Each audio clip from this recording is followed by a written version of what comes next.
right, good afternoon and welcome to NCIA's Industry Essentials Educational Webinar Series, our premier digital platform featuring a variety of programs to provide you timely, engaging, and essential education when and where you need it most. My name is Brian Gilbert, the events manager here at NCIA, and I'm very excited to welcome you all to the inaugural edition in our Service Solutions series of webinars this afternoon. If you're just joining us, please be aware we'll be conducting Q&A at the conclusion of the presentation, so please pose any questions to the board by pressing the Q&A button on the bottom toolbar. Stop on into the Q&A area throughout the session, and even if you don't have anything to contribute personally, review the submissions, and if you think any will contribute to the conversation, give them an upvote to send them to the top of the feed. Now, let's dive into today's session. In the inaugural Service Solutions webinar, we'll be hearing from members of the Cannabis Consortium, composed of vetted businesses aligned in support of the cannabis industry and its leaders from plant to product. Thank you once again to the Cannabis Consortium for sponsoring today's program, and a special shout out to all the NCIA members in attendance today for joining us this afternoon. With that, please enjoy today's session entitled NCIA Service Solutions, Level Up Your Cannabis Business, being moderated by Emily Long, Communications and Marketing Manager at Rocky Mountain Reagents. You've got the room, Emily. Take it away. And why don't we have all the panelists activate their videos now?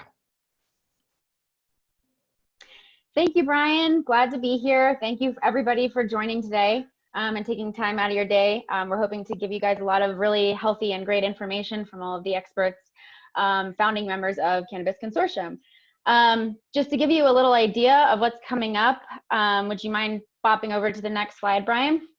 I know Brian had introduced us a little bit. There are a lot of, many more members, I should say, to the Cannabis Consortium, but the founding original members are the five that you see here: Extract Consultants, Allay Consulting, 710 Spirits, Rocky Mountain Reagents, Cannabis Kitchen Supply, and Amber Scientific.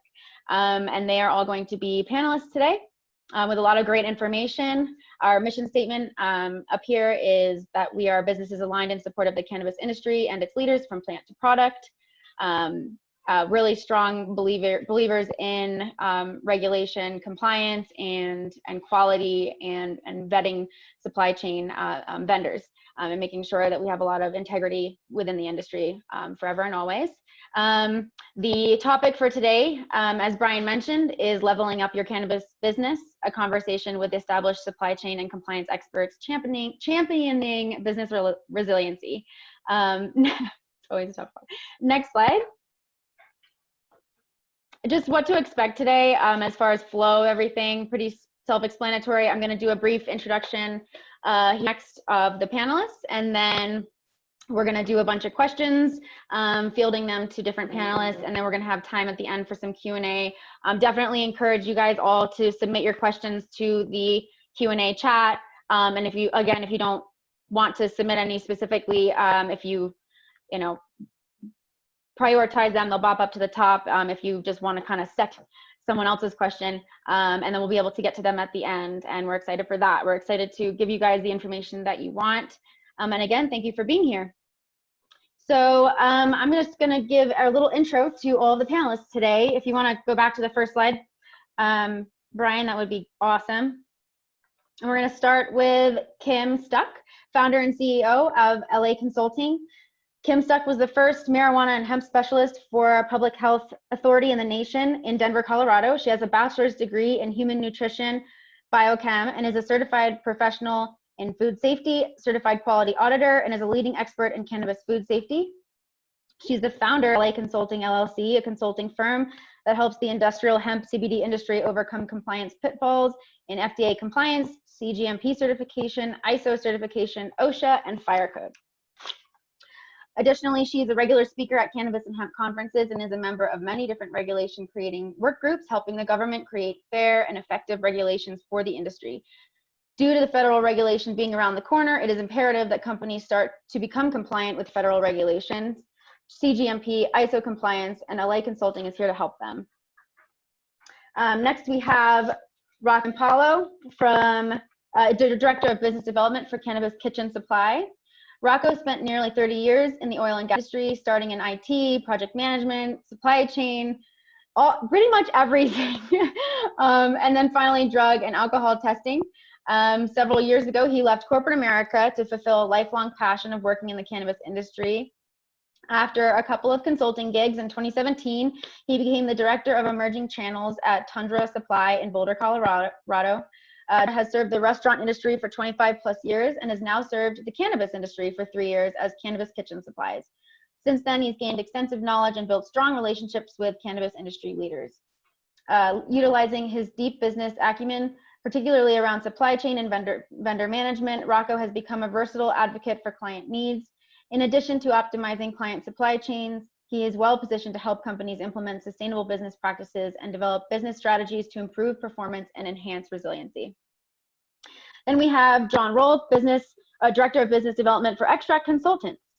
John is the national sales manager for them. He has worked there in that role for 3 years. For 35 years prior to his employment with Extract Consultants, he's held a variety of positions in the food and beverage industry, including management roles at Continental Sausage, DPI Specialty Foods, and Wild Oats. He has also worked as a chef at several renowned restaurants in San Francisco, Chicago, and Boulder, Colorado. In 2013, John was named one of the 25 most powerful salespeople in Colorado by Colorado Biz magazine. He has also been a frequent speaker at multiple industry events, including the Concentration 2019 Cannabis Extraction Conference, CBD Academy, 2016 Made in Colorado Awards, and 2014 National Bison Association Conference. He's also a graduate of the California Culinary Academy. Pretty cool. I want you to cook for me sometime. Next up, we have Liz Geisleman, Vice President of Rocky Mountain Reagents. Liz came to Rocky Mountain Reagents in 1998 with a move to Colorado. When she was Director of Sales and Marketing, Liz was instrumental in expanding custom manufacturing markets. RMR now manufactures custom product lines for several companies. Custom projects vary from labeling current products to custom product development, including formulation, packaging, and labeling. Liz is currently the Vice President and continues to play an active role in aspects of business today. And last but not least, we have Corey Forbes with Amber Scientific. He is their industry specialist. The Amber team met Corey at Imperious Expo in Little Rock while he was helping 710 Spirits run their booth. And then in January 2020, Corey joined Thermal Scientific as an industry expert focused on the Amber Scientific division of the business. Corey's compassion, drive, and intelligence gave him the potential to be a tremendous asset. Corey is the lead salesperson for the Amber division. When he's not making sales calls, he's charged with improving the website, finding industry-specific product lines, creating industry-specific kits using existing and new product lines, attending trade shows and networking events, and training TSI employees about the industry. So without further ado, I will open it up for each of the panelists to give a little brief intro of themselves, and then we'll dive into the questions. So Kim, I pass it off to you. Awesome. I hope everyone can hear me. Hi, I'm Kimberly Stuck. Emily did a really good job of introducing me. So I am the founder of Allay Consulting, and we're essentially a consulting firm that deals with compliance. So anything that you need in the compliance realm, FDA, OSHA, fire code, GMP certification, and ISO certification, we essentially come into your facility, help write all your documentation, make sure that the facility build out is correct for GMP and ISO compliance, and kind of handhold you through the entire process. It's a complicated process of getting certifications and things like that. So, you know, we're really hands-on, and quite honestly, our clients are like our family. So if you have any questions about anything, feel free to reach out to me on the Slack. Hi, Kelsey, and I think Kara is on here too, a couple of our consultants. So if you see them, they're amazing. I have the best team in the nation as far as I'm concerned. So if you want to reach out to them, they're also in the chat. Thank you.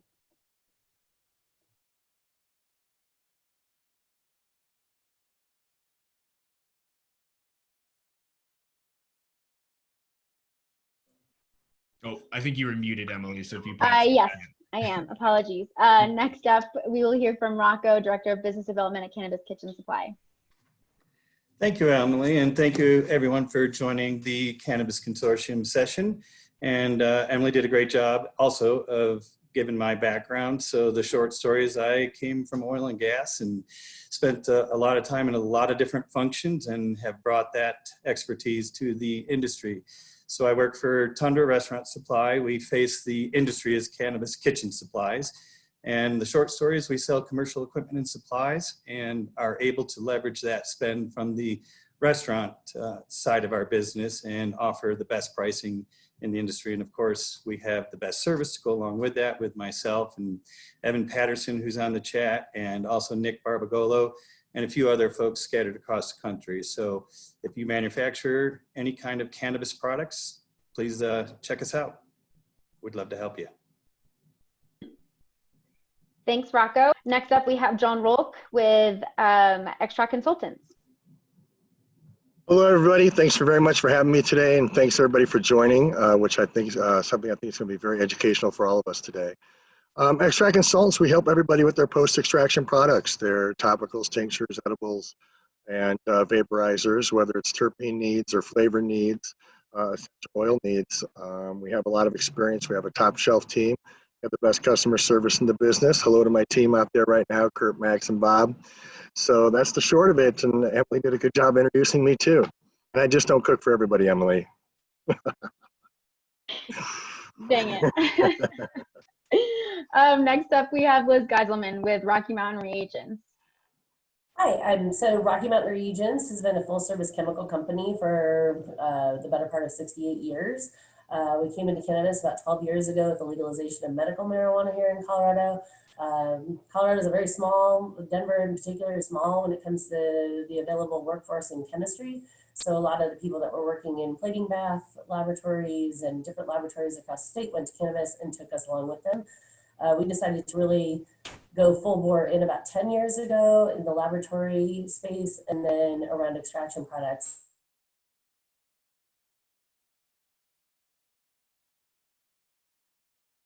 I'm pretty familiar with global economy, especially around elemental chemistry. So that's why I wanted to be a part of this today to talk about some of the things I'm hearing. And thank you all for being here. Thank you, Liz. Next up is Corey Forbes with Amber Scientific. Hey, thanks, Emily. Yeah, so we started this out of a need for Thermal Scientific. Actually primarily serve the analytical gas and oil space. So just like Rocco with the food industry, and that carries over into cannabis, gas and oil analysis, wastewater treatment, that all runs right into it. So Amber Scientific has been focusing on delivering chemicals, equipment, and supplies to any lab spaces or processors. But yeah, I have a 3-year background focusing mainly on packaging. Now just getting into more of the nuts and bolts of what makes those cannabis companies run. Had my family out in Oregon and Northern California and the Emerald Triangle for almost a year for live work experience. So I was excited to be able to bring that back into the industry. That was a little over 4 years ago. So I'm excited to be here. Thanks for putting it together. Thank you, Corey. Okay, we're just going to jump right into the questions. We have a couple in the Q&A, so keep them coming. Don't be shy. Alrighty, I'm just going to start out by asking specifically Rocco, Liz, and John, but any of you guys can answer. What are some of the benefits, would you say, of partnerships and networks, communities such as the Cannabis Consortium?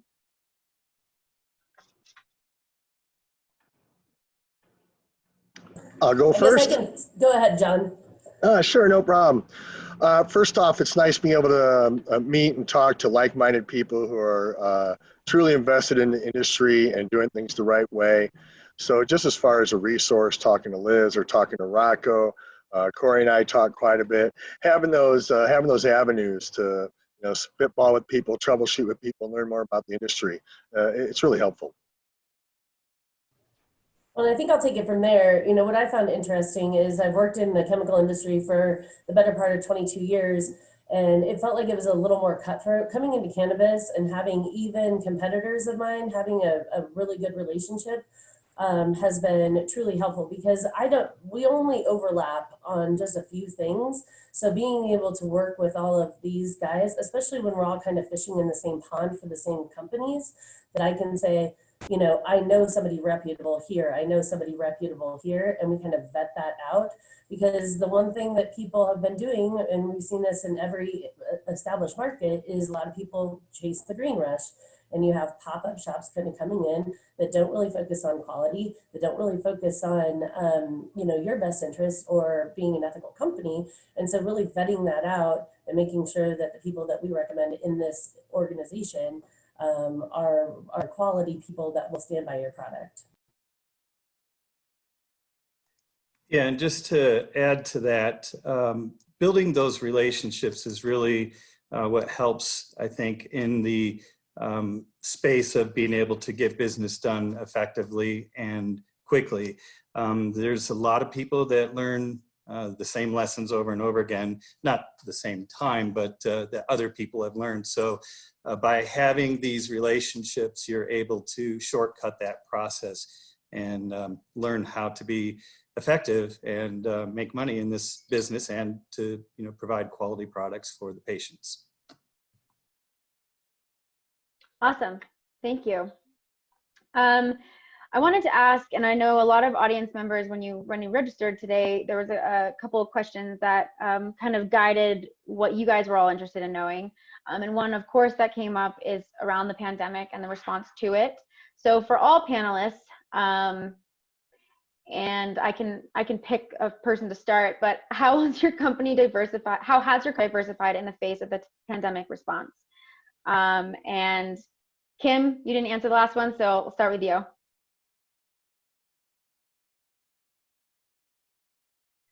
Can you repeat the question just so I understand exactly what you mean? Yes, of course. These mute and unmutes are like getting me. Yes. How has your company diversified in the face of the pandemic response? Well, I guess by diversify, I'm not sure exactly what they mean, but with, you know, with us, right, okay, that's what I thought. So with us, a lot of what we do, so we're very, very interactive with our clients. We are in their facilities very often, but much of what we can do can be done remotely, which is really, really nice. We're, you know, creating documentation, creating trainings for people to do on their own, for their own, you know, in their own facility where we don't need to be on site. Obviously, we're really, really into public health. Every single person on my team comes from a public health background. We were all ex-cannabis regulators for that public health authority. So we're very conscious about the way that we present ourselves. So we're in full PPP every time we go anywhere, or PPE every time we go anywhere. Obviously, and just making sure that people are trained correctly. One of the things that many of our clients, you know, when all this started, they wanted to keep functioning because they were able to. Thankfully, we were, you know, all voted as essential. And thankfully, you know, some people could keep going, but they wanted to make sure that they were being good to their employees and making sure that they were following guidelines in a correct way. So we wrote a lot of procedures for that. And now we're doing virtual audits, which we've done before for companies that are maybe too far away, can't afford to fly us out. We've done them before, but that has picked up quite a bit since the pandemic. So we're really happy to be able to, you know, do stuff. Thankfully, we live in a time where, you know, we have this capability and the internet is there and all of that. So that's how we've kind of adapted. We just really, you know, making sure everybody's wearing PPE correctly, making sure people understand the rules and understand, you know, if you want to keep functioning, you got to keep your employees safe. And if they're sick, then you're not going to be operating. And, you know, we obviously don't want to contaminate our clients by going into their facilities. So we've really limited that. And that's kind of where what we've been doing. Thank you, Kim. And when it comes to diversifying of and kind of pivoting around the supply, and I think a couple of you guys can maybe answer to that as well during the. Yeah, I'll take a crack at it. So what we saw in the benefit of being affiliated with the restaurant industry, we saw a quick ramp up of how to deal with providing services in this COVID environment, which for us meant a lot of curbside services. So all the various equipment and supplies that you would need to be able to do curbside services. So signage, of course, the PPE that Kim had mentioned, And now you're seeing all the face shields and the dividers and various things like that. So being able to go out and get suppliers that had stuff in stock, because nobody wanted it 4 weeks from now. So that was a big part of what we spent a lot of time in March and April, was identifying sources for the newly needed equipment and supplies to be able to provide those types of services curbside. Yeah, let me tag on that after you, Rocco. So I was pretty proud of our team's response. We shifted and pivoted our supply chain almost overnight to grab PPE and get that in. Our leadership team, they spent hours off the clock at both ends and really locked in the supply chain that our sales team could actually get behind and start selling. And then the marketing team, even, they put in late hours too, developing graphics from scratch and getting those out. With more targeted direct marketing. And then, to speak to the consortium, we opened that up to everybody in the consortium. Hey, here's what we're doing, guys. What are you working on? And kind of started that hand-in-hand partnership to help keep everybody afloat. Yeah, that was definitely great to see this type of network as the Cannabis Consortium really step up to the plate in time. Well, from our perspective, I'm sorry, I'm jumping on you, John. I think from our perspective, it was a little more challenging because the chemicals that we've spent the last 4 to 12 years promoting also got put on allocation very quickly because they were the same ones used in hand sanitizer. So I think the team here's probably answered 500 phone calls about hand sanitizer at one point, how to make it, how could I buy your chemistry? So we had the highest demand for our products while we were on allocation and the lowest supply that we had ever had. So we had to get a little creative with some of that, and we had to make some decisions about what we were willing to get into and what we weren't willing to get into. So getting into some of the PPE stuff was important for us to make sure that we were keeping product here for our clients and just kind of weather the storm. And then really keeping an eye on that global market. For example, glycerin is one of the products that's used in hand sanitizer. And when the Malaysian market shut down for 6 weeks, there was a global shortage and prices went through the roof. So we had to make some pretty quick decisions about bringing in some supply that would last us through October because of that fear of not making sure that our customers had what they needed, not necessarily even new customers, just the ones that we had on site now. And a lot of people don't realize how much COVID actually affected everything in the world supply chain issue. You order some mint, or something like that very casually, and all of a sudden it's in Italy, and COVID hits Italy. Now your mint that you've been relying on for a long time is held up for many, So to the point, a lot of this conversation today, you better have established backups, you better have established supply chains to help move quickly on that. Another thing that a lot of people aren't thinking about is how does it affect your shipping and receiving when you have social distancing that you have to worry about. So, you might be running half staffs back there in your production line and stuff like that. So things have just naturally kind of come, have naturally slowed a little bit. But, those are the things you have to do. And if you got good supply chains and good plans, you should be okay. Hey, John, I wanted to add to that, and something Liz mentioned too, might not have really resonated with some folks if you weren't in that situation, but being on allocation as a distributor or a supplier. So as you mentioned, John, having relationships and agreements in place to be able to serve whatever it was that you were serving to your clients. And there was a lot of temptation by a number of suppliers to just dump all of their inventory to the highest bidder.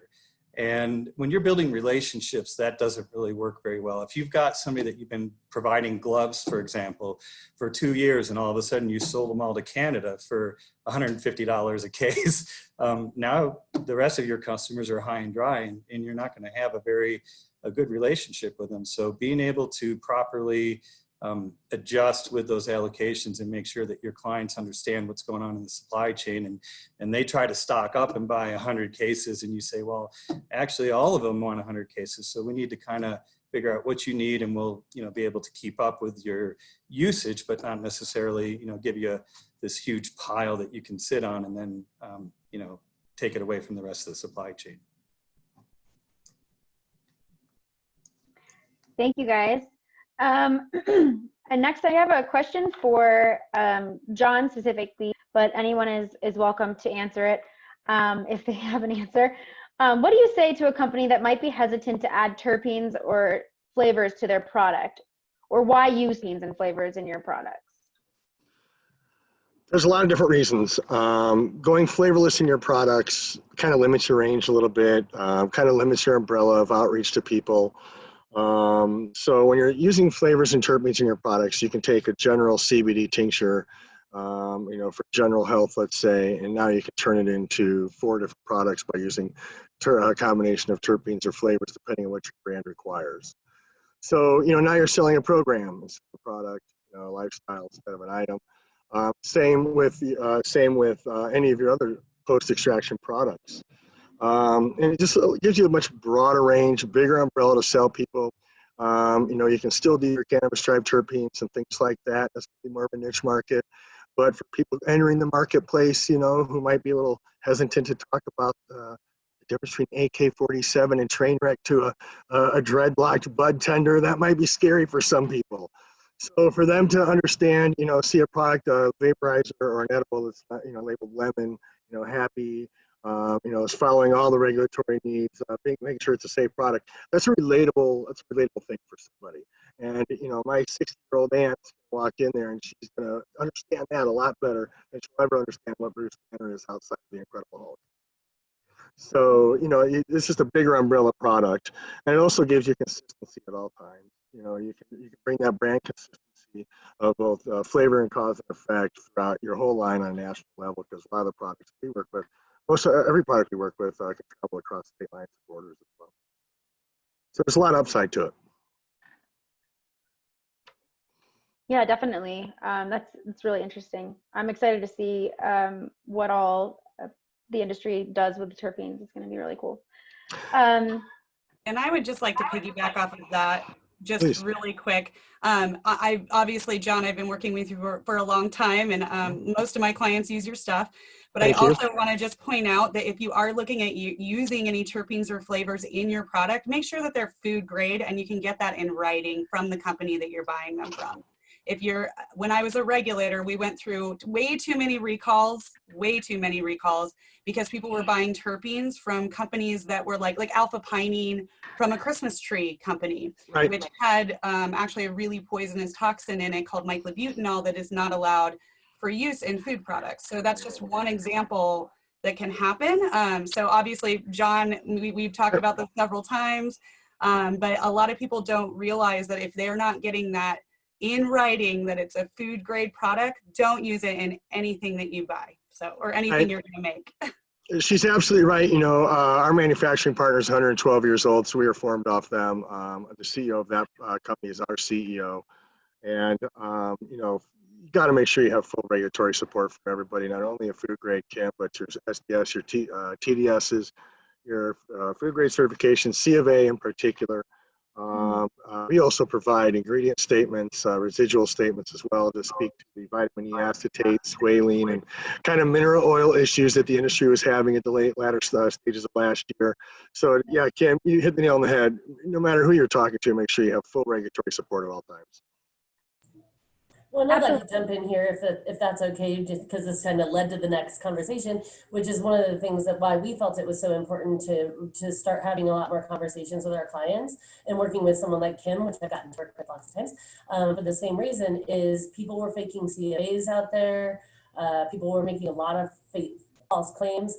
People were labeling product that it was food grade and USP grade. So really trusting your sources and knowing your sources. We've had a lot of source manufacturers come to us and say, hey, we can get you that for $3 cheaper. But then when you actually send it to third-party validation, it's not the same material. And I think specifically around the hand sanitizer issue that came up recently, and when petroleum prices dropped so low, we saw a lot of fuel grade ethanol come onto the marketplace, and everybody was like, oh, it'll meet food grade, oh, it's bev grade. It wasn't.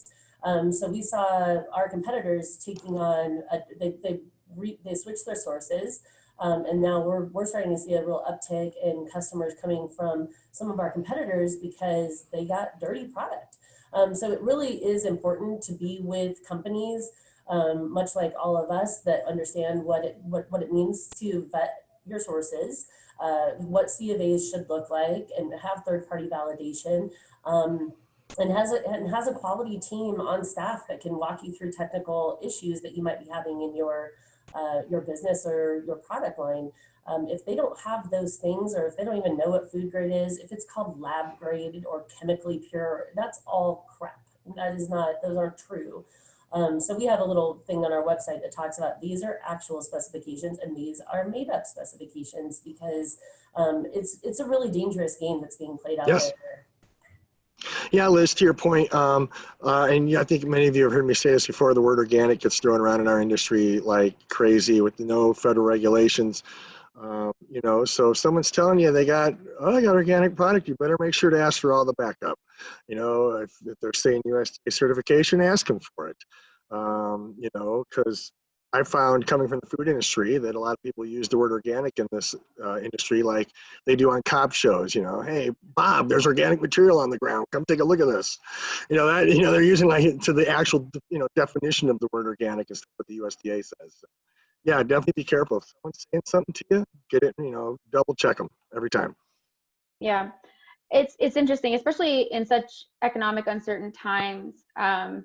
You really, no businesses, and in the growing industry, no businesses can afford to have that kind of put out a bad product because they had a false claim to some grade, and then they put out a bad product, and bouncing back from that is, you know, financially almost impossible, especially in this kind of economic atmosphere. It's really not worth trying to cut corners for saving $1. Is there anyone else that wanted to jump in? I was just going to add to what Liz and John said. If you get a COA or any other specification document and it's redacted, particularly if it's heavily redacted, that's a red flag, and definitely do some more checking, because as Liz pointed out, there's a lot of fake documentation out there, and it really shouldn't be redacted. It's certainly not heavily redacted. Yeah, absolutely. I'm going to jump on to the next question here, but I'm sure that those types of things will come up as we move further in. But I had a question for Kim. You've been talking about CGMP. Could you talk a little bit about what it stands for, what it is, and why it's important? Yeah, so CGMP is essentially good manufacturing practices. That's what it stands for. So when people are like, oh, you know, I follow GMPs, that means that they've done something in their facility to make sure that their manufacturing practices are good, which pretty much means nothing. What people say out loud doesn't mean anything, to tell you the truth. The only way that you can know if somebody is really following GMP practices is if they have a certification. Thankfully, and I think a lot of the industry doesn't realize this, but in the THC and CBD and CBD, all cannabinoids right now, in fact, my company is working with 4 accredited certifying bodies right now. So it is available to your industry, not only manufacturing and extraction, but also in grows as well. It is a huge step towards normalization of the industry that we can get that. And in many states and counties, good manufacturing practices and food safety practices are not regulated at all. There's no regulating body that goes in and does audits, which from a public health point of view is very scary. You know, with the way that cannabis is, you know, we give it to highly susceptible populations, just like the elderly and children and, you know, people who have cancer and who are sick. So I think that and this is the opinion of almost every health official ever, is it needs to be regulated more strictly. And when I say that, regulated at all would be great. Because we are giving these tinctures to people who could potentially become very, very sick very, very easily. And so with this certification, along with ISO, which is also available, 9001 and 22000, it gives your company the chance to be able to follow standards and be ready for federal legalization when it happens. And, you know, you're going to be creating a product that you can be really proud of, that you know isn't going to harm your customers. I know nobody got into this industry to hurt people But sometimes it happens, and believe it or not, when I was working for Denver Health Authority, GDPHE, we did have people that got really, really sick from cannabis products, and it always was linked back to food safety issues. So just keep that in mind, and make sure that if you're finding a supplier as well, just like Rocco and John and Liz and Corey have talked about, make sure that that GMP certification is an actual certification. Make sure it's not just an audit, because anybody can have a GMP audit without getting the certification. And you know, just really dig on your suppliers, because you want to be buying the best possible products if you're using them as an ingredient in your own. So that's all I have on that. I don't know if anybody else wants to chime in. Okay. The next question I have is for Rocco and Liz specifically. Obviously, same thing, anyone can answer. Can you talk to just-in-time inventory versus stocking supplies, and also total cost of ownership? Yeah, I'll take that one. So what we saw in the COVID environment, in short words, is that people were used to getting their various inputs the day they needed them or just before they needed them. And so nobody had any stock. And this obviously caused problems, in particular on the PPE side, when everything became constrained. So it's a great efficient practice if you have a solid supply chain to be able to get that inventory just when you need it, and you don't have to pay for storage and all the other costs associated with stocking your supplies. However, you do need to have backups, as John had alluded to earlier. You need a plan B and I'd say a plan C. I myself had 3 suppliers for gloves, and only one is still functioning right now. So we've seen these situations where various supplies are going to become constrained, and you need to have backups. And that could be stocking stuff. It could be having multiple suppliers. The exercise you should go through in your business is identifying those single points of failure that you have, and make sure you've got a plan B and possibly a plan C as to how you're going to mitigate those issues when they do come up, and they will come up.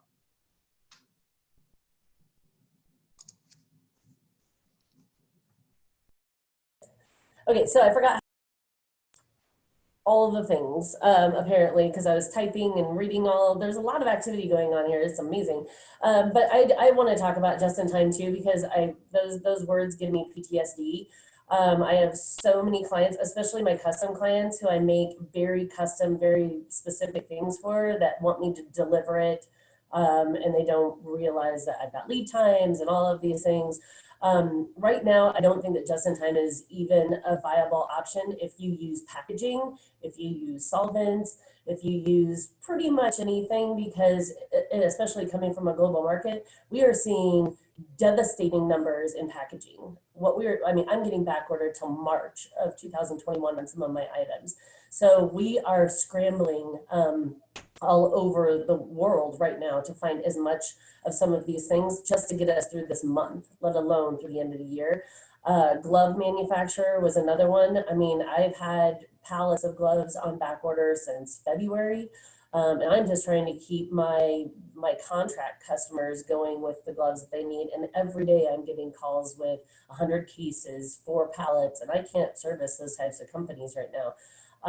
You know, like I said earlier, with Malaysia going offline for 6 weeks, I mean, they took their entire manufacturing offline for 6 weeks, which meant glycerin, petroleum products, which is also rubber, which is also latex, which is also nitrile. So when you are looking to 1 or 2 countries in the world that manufacture the majority of the raw materials, it doesn't matter how many manufacturers we have in the United States to manufacture gloves. If the raw materials can't be made and produced out of Malaysia or Indonesia, that's how it's going to be. It's unfortunate.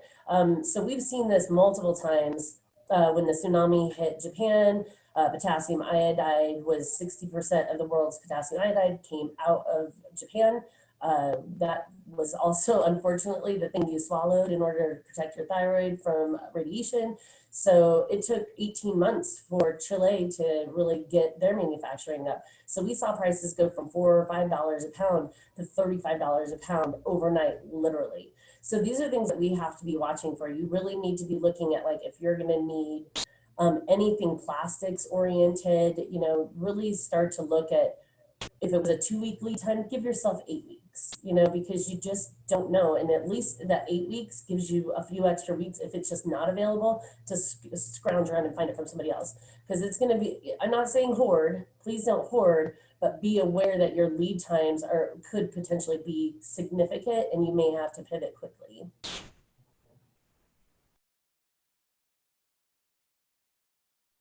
And, you know, Liz, once again, that's just supply chain issues. That's not taking really into account the manpower issue that people might be having with today's, environment as well. You know, that slows things down a day here, a couple days there.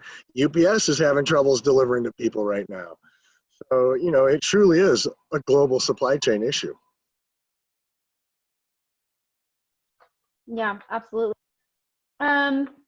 We touched on this a little bit, kind of the importance of values and ethics in the highly regulated industry, and what the benefit to that is. And I want to kind of combine these questions together and really pose it to everyone on the panel.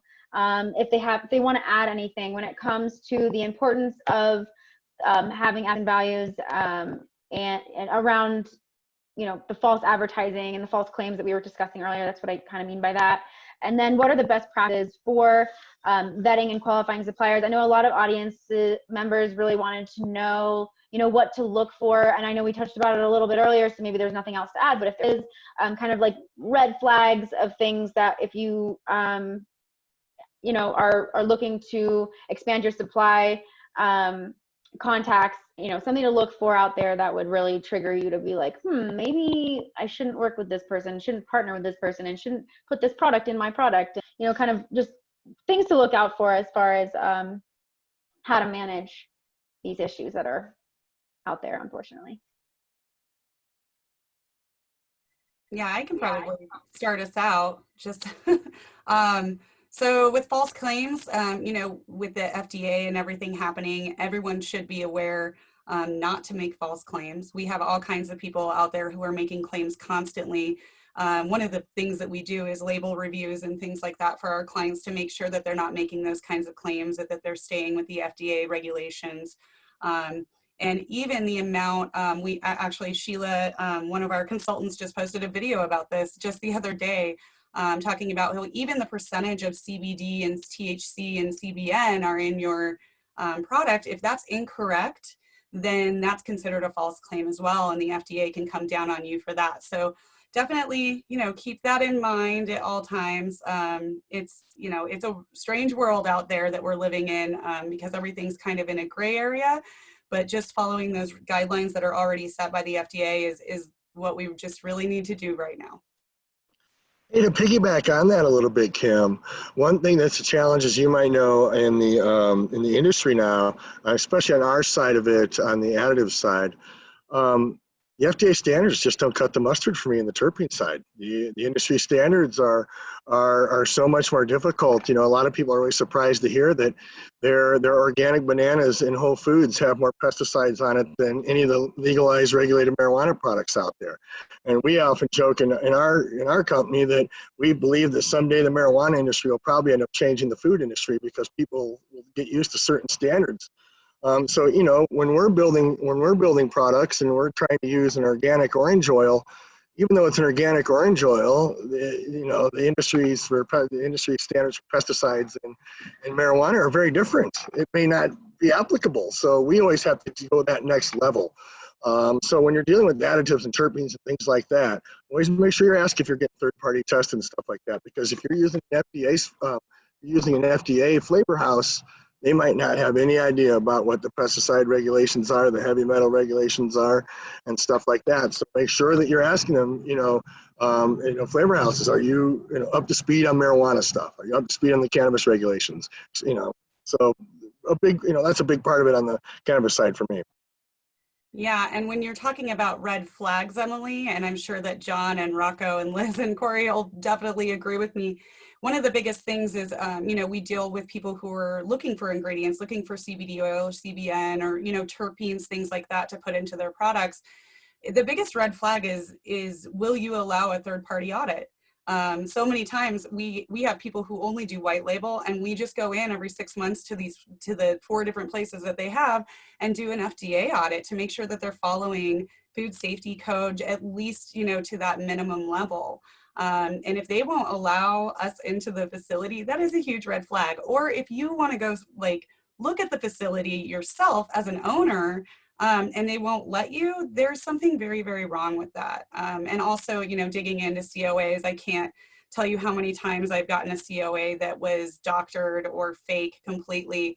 I think we've harped on that enough, but it does happen in this industry. It makes me really sad because I feel like this industry should be better than that. And I think we're getting there, but it's just, one step at a time. But that's a huge red flag. If you aren't allowed in their facility for some reason, they're obviously hiding something, or if you won't allow an audit to take place, just a general FDA food safety audit, that's what a lot of people just want to make sure that they're not, doing things really crazy. So just wanted to throw that out there. If anybody has, sorry, a real life example too, if anybody has like a horror story, like an actual horror story, rather than the hypothetical, because everybody knows of these stories. So I think it's helpful sometimes to really hear of what can really go wrong when you don't do your due diligence. The vape epidemic of 2019 is exactly exactly that right there. I think we all are very familiar with that. You work with fly-by-night people throwing vitamin E and squalene and mineral oil into things, you're going to kill people. So that's a perfect real life example. We had a really interesting thing happen not that long ago with a client of ours that was buying isolate. And, the chemist brought the isolate in and started melting it down and realized that this isn't right. This is not what we asked for. And the COA, looked pristine and perfect. Well, we found out that the person who sold the isolate was selling real isolate. And then it went through 5 other brokers. And somehow in that time, one of the brokers, who knows who, took that isolate, broke it down and mixed it with 50% sugar, and then sold that to our people and several other companies that I made aware of the situation. And that's not even that bad. It's sugar. It's terrible because you're spending money on it, but it's not going to kill anybody, hopefully. But, if they would have been cutting that with something, more dangerous or something like that, who knows what could have been in it if the COA, was completely wrong. So just so vetting your suppliers and the less hands things go through, the better. But yeah, we have so many stories like that. It's crazy. Well, A couple things to add. Oh, go ahead, Liz. Go ahead, Rocco. Well, I was just going to add one of the things John mentioned, you don't know. So I always like to say, you don't know what you don't know. So that's the value of the consortium, working with various folks across all parts of the industry. You can learn from their experiences and not go through that. A couple of things with regards to, what should you look out for? Certainly you should have a questionnaire that you would use to vet your suppliers. Any critical suppliers, you should know as much as you can about them. So get some documentation. Also with regards to just in terms of sustainability, some of the things that, our industry is really tough on sustainable practices, but some of the things that you can do is looking into various what I like to call total cost of ownership. So say, for example, you're buying a pump and that pump uses X amount of electricity and it's $20 cheaper. Well, you may find that you can buy another pump for $50 more, but it's going to save you $200 a year on electricity.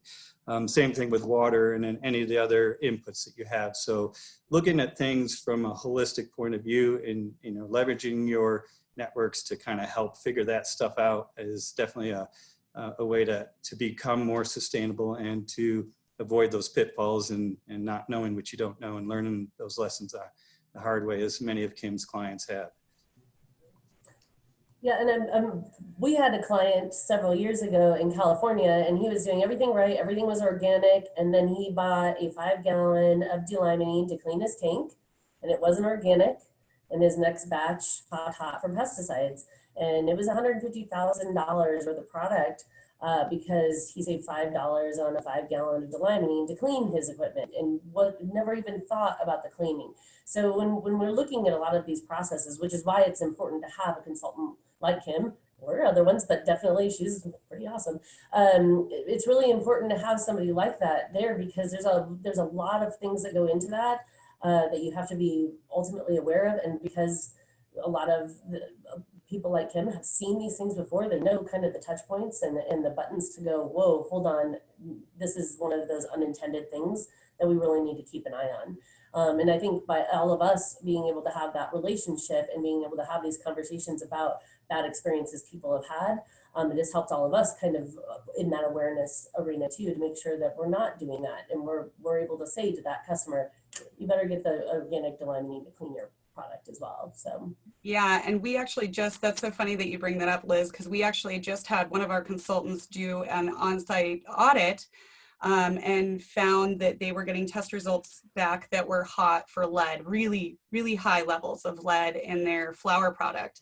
And this happens all the time, especially on the hemp side, because there aren't any standards for testing yet, but we hold our own standards, Allay Consulting does. So, and we found, after she did an amazing job of digging, found that there was lead in an actual one of the fertilizers that they were using. So it was a nutrient, like a chemical nutrient that they were using. Thankfully, we figured out where it came from. So every crop that wasn't used or that used that nutrient, they could pull back, and it actually saved them from an entire recall. They still had to get rid of, unfortunately, that crop.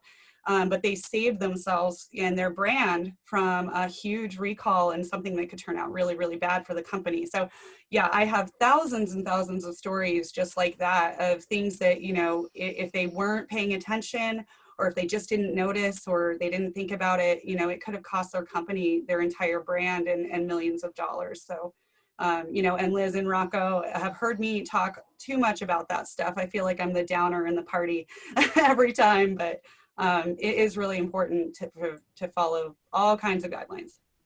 well, and Corey, you probably have experience with this too on the packaging front, making sure, because packaging for food industry and packaging for, you know, tech grade chemistry is a whole different deal. So do you have any experience with packaging that they need to worry about? Because it may test perfectly, and then they put it into packaging that may have a releasing agent or something like that people aren't just aware of. Yeah, I think you definitely want to make sure that your packaging, if it's produced overseas, is produced in FDA registered or equivalent facility, just to know that, you know, and then visual inspection when it comes off the container. Is there any residue that my customer is going to need to worry about? You know, things of that nature. So when you talk about packaging on both ends of it, yeah, food grade all the way. Just, you know, and have some traceability to it. One of the things for Amber and Thermal Scientific, I don't like wasting anybody's time. If you need a chemical, I'm coming straight to you with SDS or, you know, or a CAS, just to make sure, hey, this is what you're looking for. This is the grade that we can provide. And you know, you came to the right place. So especially with a good partner like Rocky Mountain Reagents for those certs. Yeah, and Corey, you mentioned SDS sheets. I'd be remiss if I didn't give that advice. Is whenever you're buying something that's touching the product, make sure you ask the vendor for an SDS sheet. If they can't give you one, probably shouldn't be using it. I've had people ask me for SDS sheets on canisters that my terpenes are being delivered in. So, you know, they're checking their boxes. You know, one thing we did, I want to make sure, one other vetting thing that we're kind of we're hitting really important parts, but at the end of the day, some good old fashioned, give them a call, talk to them, get a feel for them, do your homework on them, get on social network. You know, those kind of old school, just kind of doing your normal questionnaire, kind of like you were saying, Rocco, what are they making? Understand the products. What is their marketing? What's their messaging? What's their, you know, what's their guiding principles of their company? Do you have products that are going to fit what they do, or are you going to try to shoehorn your way in there? You know, so, you know, that kind of stuff as well is just as important as the regulatory stuff. It's not always about pricing. You know, value, the value that you bring to a company is not always about pricing. When people turn to ask me about pricing, I tend to say, how do you perceive value? Well, and I think that's why, I mean, that's kind of how this whole Cannabis Consortium started, was about, there was a lot of conversation around pricing, and it really was the value add. You know, when I met John for the first time, or Rocco or Kim or Corey, it was really the value add that these companies were adding to their customers that made it so valuable. And we've had a couple questions in the Q&A about how do you market during a time when such as this.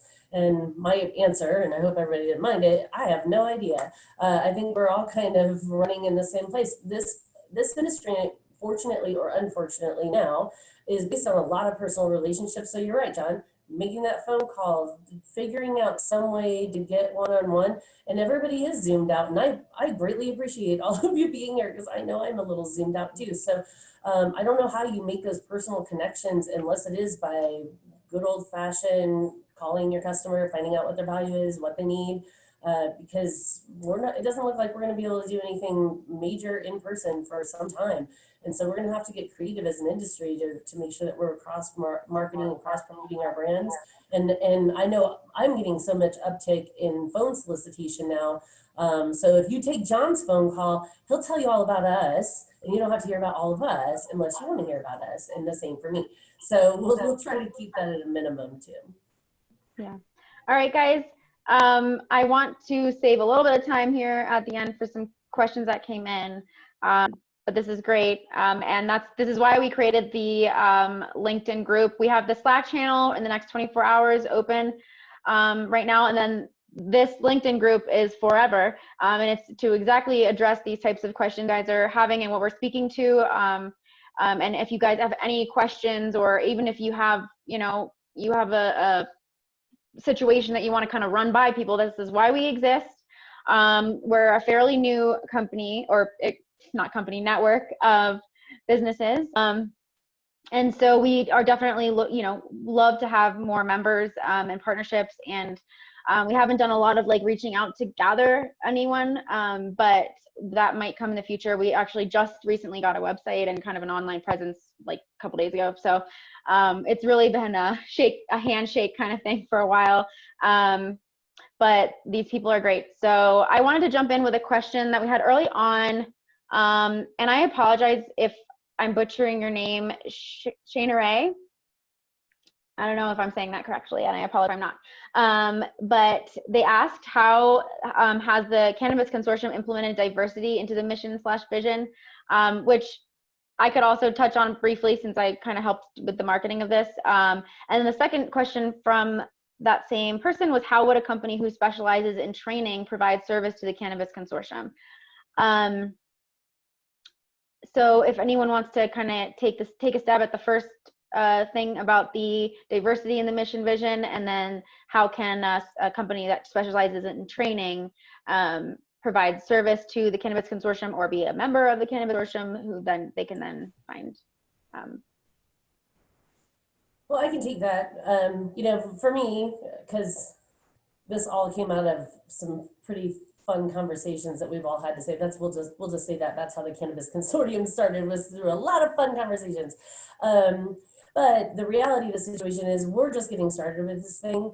I think it's really important. I mean, this is going to go kind of tangential. I think it's really important for us, the cannabis industry in particular, to form groups like this and be inclusive.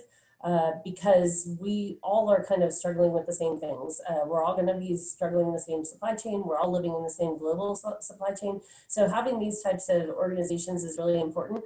But I think when we're talking about supply chain in particular, we have to include some larger organizations so that we can really start to have a conversation. Because as much as I would like to think that our 6 or 7 companies are that powerful, we're not. We need support from some larger groups so that we can get a real buy power. And if that's something that we want to look at, that would be kind of a separate group. But I think that that's something that's really important for this industry, especially over the next few months when it comes to packaging and making sure that we're securing the supply chain for cannabis. Because if we see God forbid, another spike, a lot of our plastics manufacturers, a lot of our people manufacturing for some of our products will flip back over to PPE, and we won't be able to get those mainstay products. So I agree that there needs to be more diversity in these types of organizations. We just started this, so we would like to continue to have that conversation, especially around supply chain, about how we can really benefit the entire industry with that conversation. And to add to that, Liz, just, yes, you're right. We did just start this, and there were a lot of fun conversations to come up with this group. However, with regards to diversity, something that I had learned in my corporate days around supplier diversity, looking for minority-owned businesses and so forth. What I would say is that this group is really blind in that regard. We are doing business with anybody that does business ethically and that carries the same mission and values, which, again, going back to what Emily started out with, which was plant products. So we want to make sure that our businesses and our clients are doing business compliantly and ethically, and basically serving the patients the best way we can. And that is with blinders on, because we don't see anything but ethical business practices and compliance and quality. Absolutely. All right, I am gonna jump onto another question here. So Mary Corwell, I don't know if she's still on here, but she asked what the greatest challenge entering the what's your greatest challenge entering the industry, excuse me. And this would be interesting for someone, based on a lot of us came from businesses that were servicing many other industries and then kind of switched over to cannabis, versus someone that kind of jumped full feed into cannabis. This is an interesting question. And anyone that feels moved to talk about their greatest challenge getting into this industry, please speak. Confidence and knowledge base. Two of the biggest things. When I entered it 3 years ago, I didn't really know a lot of what was going on, but once I kind of realized that no one else in the industry kind of knew what the heck was going on at that time, because it was still so new and fresh, it added actually a little bit of confidence, because I realized I was learning with a lot of my clients and stuff like that. And so once I kind of got that wind under my wings and understood that we're all kind of at a base knowledge right now, that was 3.5 years ago. It's come a long way since then. That was really helpful to me. And coming from a chefing part of it and, into the chemistry part of it, thankfully that did translate to me in my brain. But yeah, those two things are the biggest obstacles at first. For us, I think it was that we were a pretty old and established company. And so we didn't quite have the right vibe, I guess, for the industry at the time, especially when we went to California. They're like, who are you? So I think it was establishing trust. And if I were to give anybody advice into this, they say that 1 year in cannabis is like 7 in any other. And I think that's true, just because the pace is very quickly. Small companies start, they become very large companies go under, you have capital funding, you've got all sorts of mechanisms moving, and then the science is moving just as fast. So I would say make friends and listen. I mean, I think it's a lot about listening, because you can't be the most knowledgeable person in the room if you've only been here for a few years, because there's a lot of people out there. So really listening to what other people are saying, and making a lot of friends in industry, because everybody in this industry is related to somebody that knows something about what you're doing, and you probably need to know it. Yeah. When I started, I actually was a wholesale food and restaurant health inspector working for the government.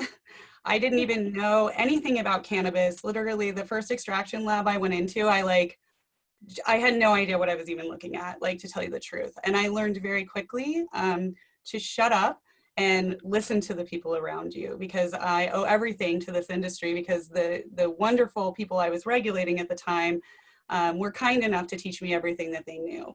And then after doing that a little over 3 years, I realized that I understood compliance, obviously, really, really well, and knew that I needed to help. So it was a huge jump into the industry. I've never owned a business before or anything like that. All I knew is that I fell in love with the industry, and that this is where I wanted to be. And I knew that I could help more people as a consultant rather than a regulator. And so far it's been really good.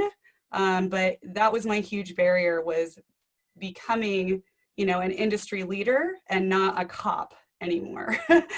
People, you know, they recognized me because I was a regulator. So I went to happy hours and people would look at me like, what is she doing here? For a little while. And then they got used to me and realized, you know, I was just in it because of the same reasons that everybody else is in it. You know, it's a great, great plant. It can do so many things, and this industry is the best industry in the world. So why, you know, I'm just happy to be here. Last question for this Q&A, because I know we're over time here. From David, due to COVID, how are you guys continuing your marketing with events and conventions being put on hold and not being able to pay for advertising on most platforms? Essentially, like, how is everybody moving forward with marketing and advertising in these situations?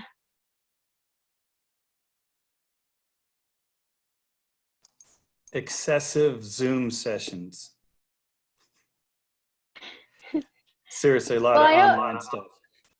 There's definitely, you know, if you're a member or not of NCIA, they have a lot of opportunities and some great exposure. Just a little plug for that. But, you know, Cannabis Consortium is sponsoring this webinar, and this is an example of a virtual networking event. It's getting creative, and I know a lot of us are zoomed out for sure, but it is helpful if people are engaging. Like today's session was pretty engaging and great, and it's really good to see people doing that. And then, I mean, from my perspective, just any type of optimization of any of your digital ads. If you have any, Google AdWords is a really good place to go. Very digital, pretty affordable. You choose how much you want to spend on it daily. And those can be great click-throughs to your website and your product pages. And, you know, all digital advertising and marketing is what I would focus on, in addition to these types of networks. Virtually. Didn't mean to answer that one myself, but I figured I might as well, since that's my job. Okay, well, since you're being selfish, Emily, I'm just going to throw one thing out there that it was by accident that it happened, but there's a cannabis golf league here in Denver that a bunch of us participated in, and that's actually turned into a very good outlet for networking. It already was before this, but even more so now. And we've started actually trying to matchmake people in their foursomes so that they can associate with folks that they want to do business with. I'll see you Thursday, Rocco. Deal. No, I'm already signed up.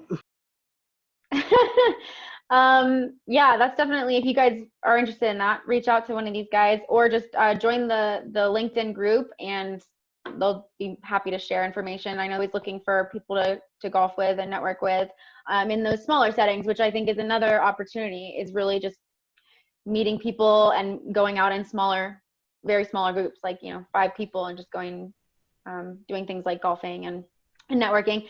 So there's the LinkedIn group. Thank you. Please join us on there. And if you are interested in becoming a member of the Cannabis Consortium, we would love to have you.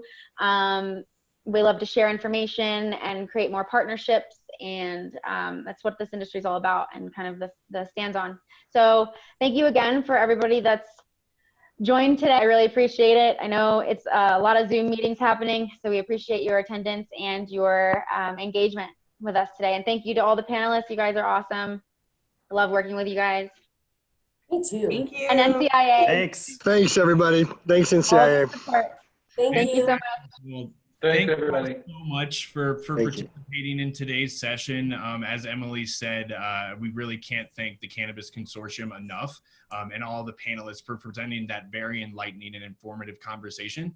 I think that undoubtedly demonstrated the benefits that a group like the Cannabis Consortium can provide to your business. So like Emily said, if you have any additional questions, you want to learn more about the Cannabis Consortium, you want to join the Cannabis Consortium, please reach out to them. Join the LinkedIn group to continue this conversation further. And like we said, the Slack channel will be open for another 24 hours. So please do utilize that group channel to to facilitate group conversation over the next 24 hours and make sure to make the most out of the connections that you made in that channel today. If we could have all the panelists deactivate their videos, we're going to close the session by giving a big shout out and thank you to all the NCIA members which participated in today's session, in particular by playing a little end credit sequence. We can't thank all of the participants, audience members, panelists enough for making today's session such a great and worthwhile conversation.